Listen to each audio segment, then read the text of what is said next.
My phone lit up in the middle of a client dinner. We've decided it's best if you step away from the family for now. Sent to the group chat. No call, no warning, no dignity.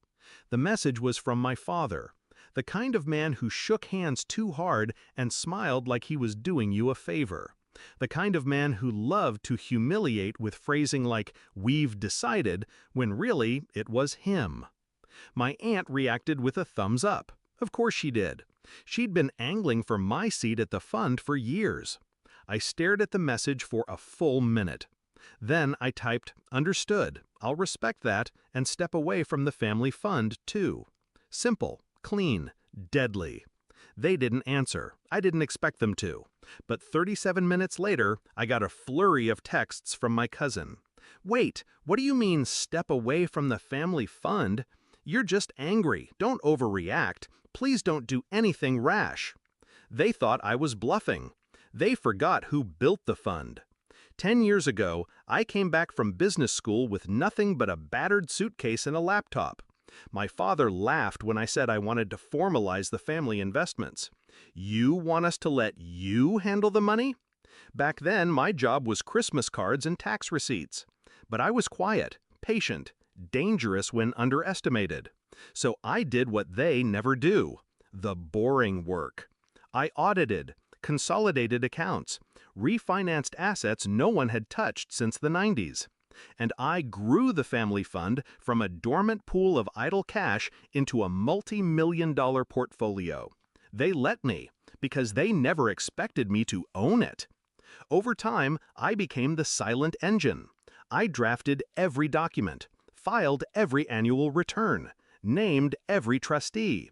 And in doing so, I built a system around me, not them. When my father held his annual family retreat last year and toasted our legacy, I smiled, because the legacy had my name on the bottom of every paper. I noticed the shift 6 months ago.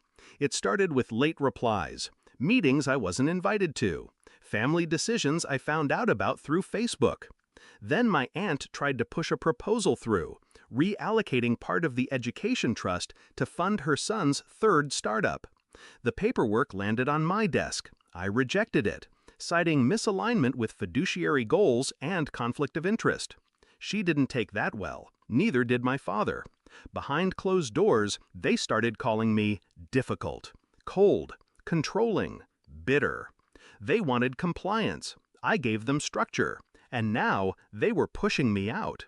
That was the mistake. The night they sent that message, I sat at my desk with a glass of bourbon and opened the vault. Not literal gold, digital power, access, control. The trust fund? 3 signatures needed to dissolve it. Mine was 1. I revoked my consent. The property shell company? I held 51% of the managing entity. I froze spending. The account passwords? Reset. The fund? I moved my contributions, all $4.8 million, to a new vehicle in my name. All legal, all clean, all irreversible. By morning, they were locked out of everything I built. They called.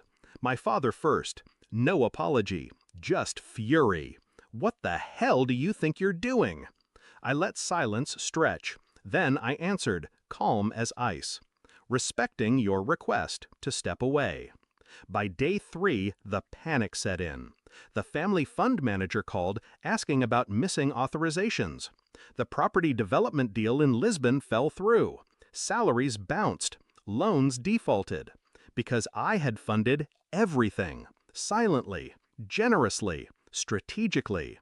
They thought it was ours. They were wrong. A week later, my aunt showed up at my office. Tired makeup, shaky hands. "You've made your point," she said.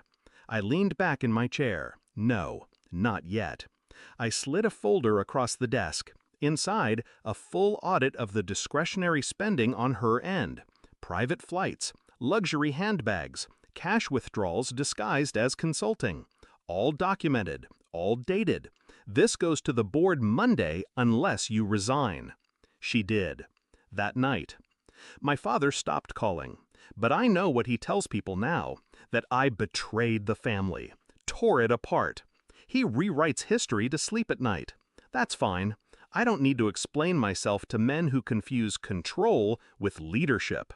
Sometimes when I'm alone, I wonder what would have happened if they'd just treated me like a partner, if they'd said thank you, or simply asked why. But they never did. They just made a choice, and I made mine. The fund is leaner now, smarter. I cut dead weight, rebuilt the board with outsiders, professionals, people who value more than last names and entitlement. My phone is quiet these days, but peace has a sound too. They thought they could erase me, but they forgot. I wasn't in the family business. I was the business. And when I walked away, I took the floorboards with me.